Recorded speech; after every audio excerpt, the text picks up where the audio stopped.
You are going to hear a conversation between a student and an academic advisor. First, you have some time to look at questions 1 to 4.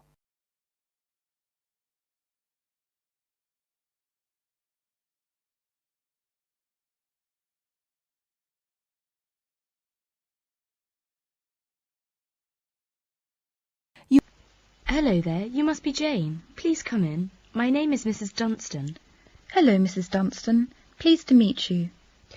All right now, let's see. Now, you're interested in attending university in Canada, is that right? Yes, and I have a lot of questions to ask you. Okay, but before I begin to answer your questions, I need to ask you a few questions first. Now, your major is... Engineering. Mechanical engineering. Right, and where did you graduate? I graduated from the Beijing Institute of Machinery in July 1998. I completed my bachelor's degree.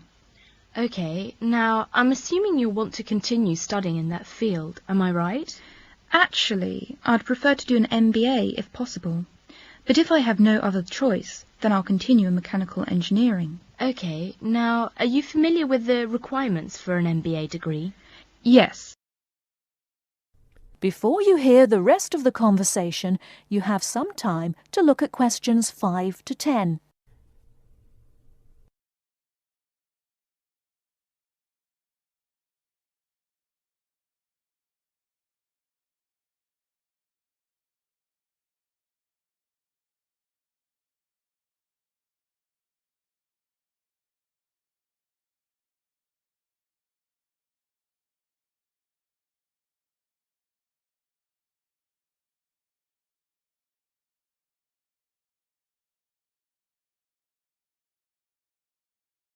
Now listen and answer questions 5 to 10. I think I need to do well on the GMAT, and I'll definitely need the TOEFL or Ielts, right? That's right. You'll need at least 600 on the TOEFL or 6.5 on Ielts. In addition, you need to have completed a bachelor's degree too. Did you take the GMAT yet? No, but I plan to take it in August. The requirements for a master's degree in engineering are a little different. You'll need to take the GRE and of course the TOEFL or Ielts. I see. And when do I start to apply?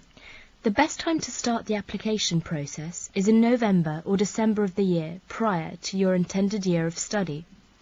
Application forms are usually available in September or October. Which schools in Canada offer the MBA degree?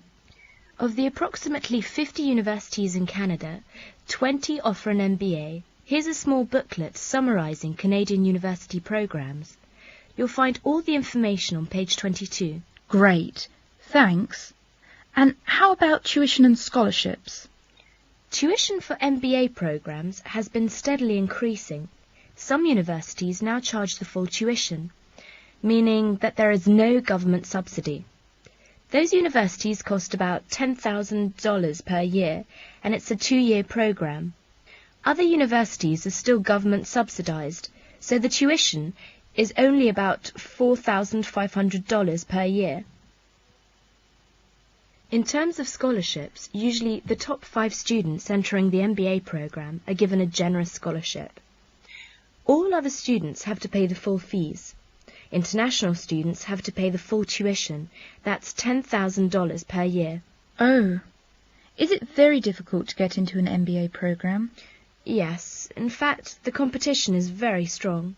MBA graduates have a pretty easy time finding a job, so many students are eager to do the programme thinking it will guarantee them success in their careers.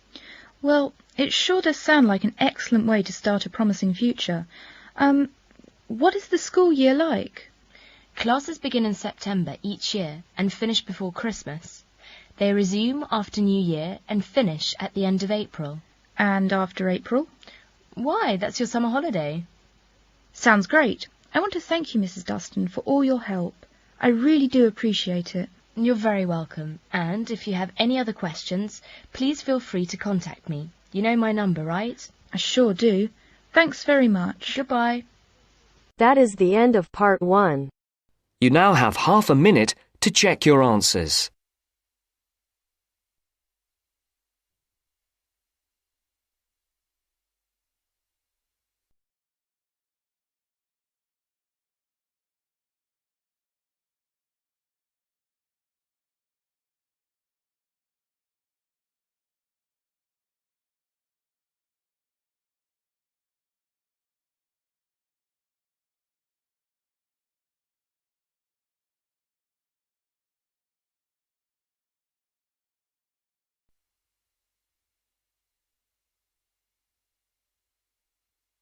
Now turns to Part 2. Part 2.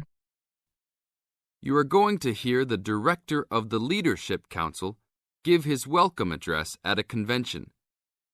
First, you have some time to look at questions 11 to 15.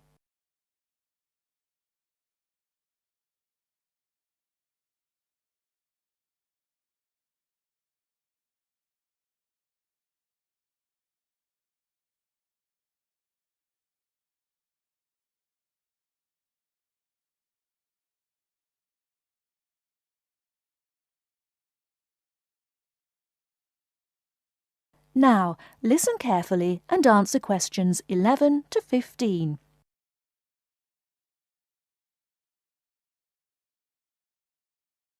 Ladies and gentlemen, can I have your attention, please? Please find your seats. Snacks will be available all day long. Thank you. Allow me to first introduce myself. I am Joe Steinke, Director of the Leadership Council. On behalf of the Organizing Committee for the 8th Annual Leadership Conference, I welcome you all to San Dimas, California, for a special session on postmodern solutions. We have people attending from as far away as Toronto, New York, and even the Bahamas. Frankly, I wish we had gone to you there. But we're very glad you're all here. Let me say further that this will be our largest conference yet. Registrations have far surpassed our expectations. For the first 3 days, we will be hosting more than 325 participants for lectures and workshops. Another 100 will be joining us for our final 2 days and culminating session on Friday evening. We also have a larger selection of seminars than ever, a total of 32. Because we know that you all will want to attend a few special sessions, we will repeat key seminars each day. So there will actually be 38 sessions. I'm sure you will all be pleased with the content and the quality of speakers.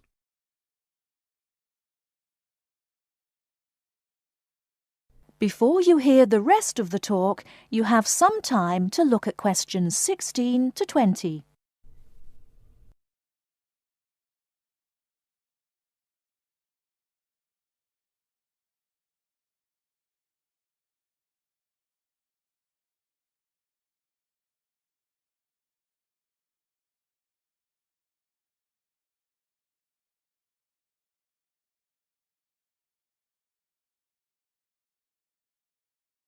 Now listen and answer questions 16 to 20.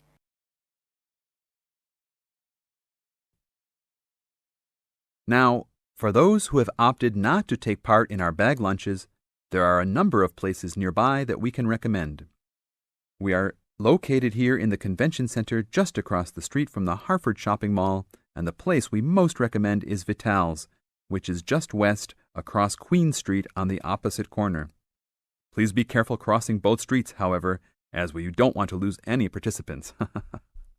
If you're not up to Vital's, you can also get some Italian food at the Olive Garden, which is further down Queen Street and east on Danning Avenue, across from the police station. They have a great minestrone soup and excellent breadsticks, all you can eat.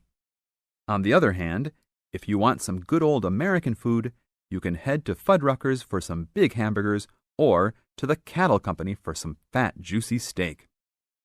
Fuddruckers is next to the Olive Garden, but the Cattle Company is back closer to us in the opposite direction of Vital's. Just go east out of the Convention Center across King Street. It's on the same side as the Convention Center, so you just have one street to cross. Enjoy. But also, please make sure you are back for the afternoon sessions. These will always start at 1:30 p.m. That will give you an hour and a half for lunch each day. Sessions will be over each day at 5:30. Now, regarding the schedules we've printed out, there have been a couple of last-minute changes. The session titled New Leadership Strategies will no longer be held in Seminar Room 1, but in the main ballroom. This session has garnered much praise and is highly recommended to all, hence the change to a larger room. Another session has been canceled. That session was titled Leading by Serving, and it was scheduled for Daniel's room. The speaker for that session, Dr. Mark Green, had to return home for some urgent health situation. We wish the best to Dr. Green and that all is fine with his family. Finally, the session titled Using the Arts and Media has been changed to the second lounge room, Lounge 2. Please show up promptly for sessions and sit towards the front of each room so that all seats can be utilized. Also, turn off all pagers, beepers, and cell phones. Drinks and snacks will be provided outside each room, but please be careful at your tables. Enjoy the conference. That is the end of part 2. You now have half a minute to check your answers.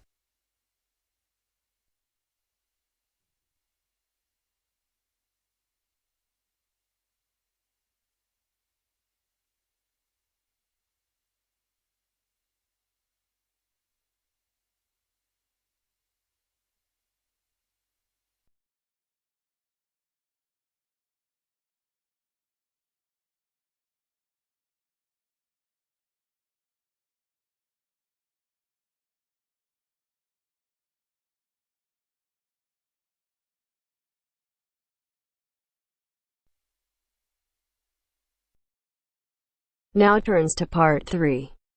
Part 3. Maria is a student at university. She has handed the first draft of an essay to her tutor.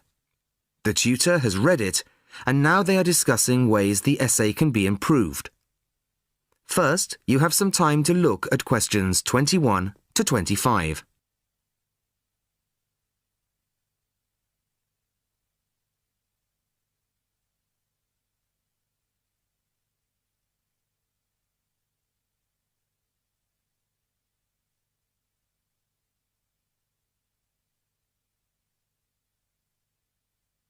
Listen carefully to the first part of the conversation and answer questions 21 to 25.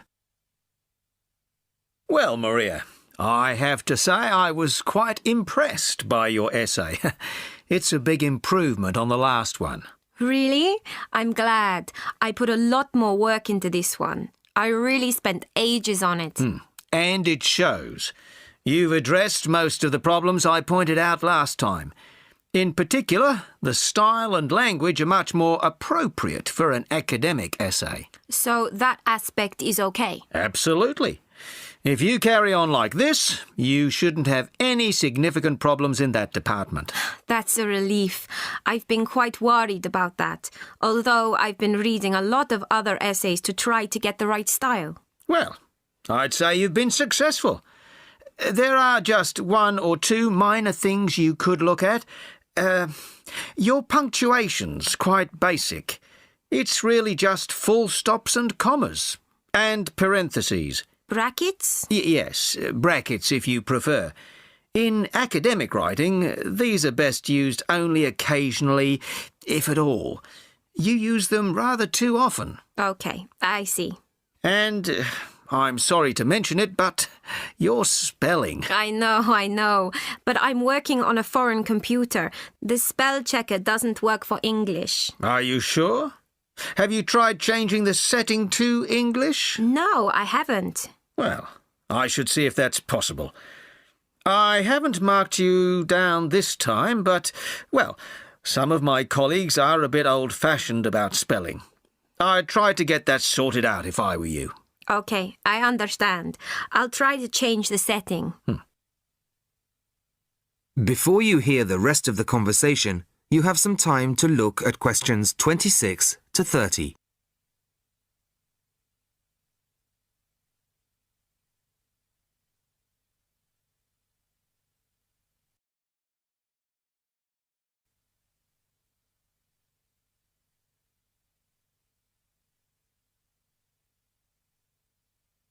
Now listen and answer questions 26 to 30. The only major problem I have with the content of your essay is the introduction. The introduction should, well, introduce the theme of the essay. You've put some of the most important points there. For example, this bit. The statistics about the growth of railways in the 1850s. That really should go in the main body of the essay. And so should this paragraph about changes in patterns of employment. In general, I'd say your introductory section should be no more than half as long as it is at the moment. Okay. And I should move those points forward? Precisely. And going back to the railways, they're one of the most significant factors for change in this period. But apart from those statistics in the introduction, you only briefly mention them. I'd like to see a lot more on that, and the influence the expansion of the railways had on patterns of social and economic behaviour. You mean how with the railways people could travel to find work and could meet people from other areas? Exactly. Then in the midsection, well, it's not a big thing, but this quotation from the Times. You think it's too long?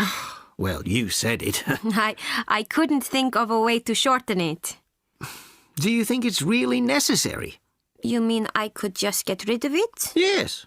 You've already made the point and backed it up with other evidence. The quotation's redundant, really. Okay. Well, that'll be easy. There were various other minor points, which I've noted in the margins. You can look at those later. But moving forward to the end here, I wasn't quite sure what this meant. The final paragraph? Yes. Are you saying that, on the whole, the changes of the mid-19th century tended to improve the lives of ordinary people or not? It's not very clear. It's not? No, it isn't.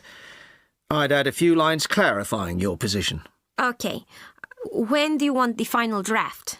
No, the end of term will be fine. But there was just one other thing, the bibliography. Did you really read all these books? No. Just the books you actually consulted will be fine. You don't need to include everything ever published on the subject. Right. Okay. Thanks. Bye. Goodbye. That is the end of part 3. You now have half a minute to check your answers.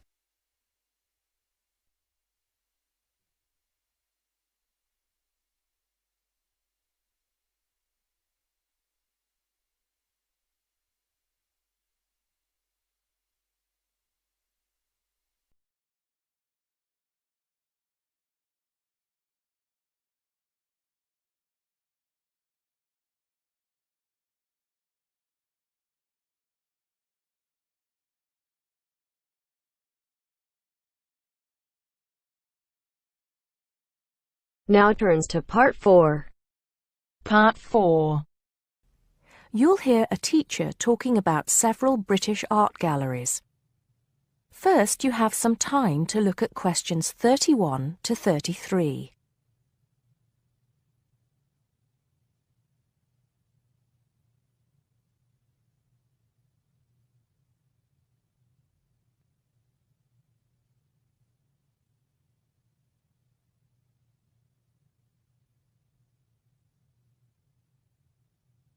Now listen carefully and answer questions 31 to 33. Good afternoon. Welcome to the first class of V100 Art and History. The objectives of the course, as you will have seen if you've taken a look at the syllabus, include familiarizing yourselves with the vocabulary and language of art, learning about the basic elements of art and design, and finally, discussing historical periods as they pertain to art. The course will also give you the opportunity to visit some of the many galleries and museums that Britain has to offer. So, having said that, I'd like to spend the rest of today's class talking about 4 of the more important galleries that we will be visiting in the coming year. As most of you already know, or at least I hope most of you know, there are 4 Tate galleries in all. To begin, I'd like to tell you a little bit about the Tate Modern. Tate Modern is located in a very busy part of London called the South Bank. It's close to two world-renowned tourist attractions, St. Paul's Cathedral and Shakespeare's Globe Theatre. Now, interestingly enough, Tate Modern is housed in what was a power station built in several stages between 1947 and 1963. It was closed down in 1981 and reopened as a gallery in the year 2000. Tate Modern consists of 5 levels, with the Tate collection being shown on the 3rd and 5th levels. On level 2, the works of contemporary artists are exhibited, while level 4 is used for holding large temporary exhibitions. Since this museum opened, it has become a popular spot for both Londoners and tourists alike. And believe it or not, it doesn't cost anything to get in to see the collection displays. Before you hear the rest of the talk, you have some time to look at questions 34 to 40.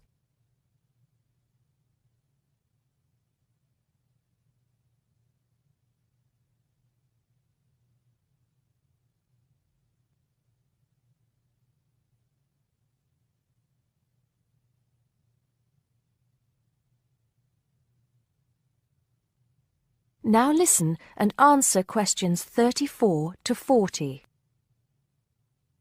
Now, the second gallery I'd like to talk about is Tate St. Ives, which is in Cornwall. It was built on the site of a gasworks, and it overlooks Porthmeor Beach. Tate St. Ives is housed in a 3-story building that was designed by the architects Evans and Shalliff. It was established in 1993, 7 years before Tate Modern was opened, and the gallery exhibits the works of modern British artists, including members of the St. Ives School, a group of artists living and working in the area from the 30s onwards. In later lectures, we'll be looking at the work of some of the artists who belong to that group and the ways in which they influenced each other. Okay, am I going too fast for any of you? No? Good. Next, I want to talk about Tate Britain, which is a gorgeous gallery situated right in the heart of Westminster. Tate Britain was the first of the 4 Tate galleries to open, and it was established in 1897. It was built on the site of an old prison, and when it first opened its doors, it was called the National Gallery of British Art. Later, it became known as the Tate Gallery, after the man who founded it, Sir Henry Tate. During its lifetime, Tate Britain has been damaged twice, once by floodwaters from the River Thames, and once by bombings during World War II.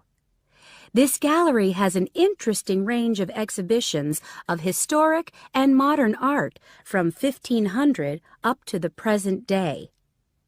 Now, the last gallery I'd like to tell you about is called Tate Liverpool. It's not hard to figure out where this gallery is located, is it? It was opened in 1988 to exhibit displays from the Tate collection, and it also has a program of temporary exhibitions. Tate Liverpool is housed in what was once a warehouse, and for some years it was one of the biggest galleries of modern and contemporary art in the UK. Well, that's a brief overview of just a few of the galleries we'll be visiting. I'd like now to look in a little more detail at what you can expect to see in each of these galleries, starting with Tate Britain. That is the end of part 4. You now have half a minute to check your answers.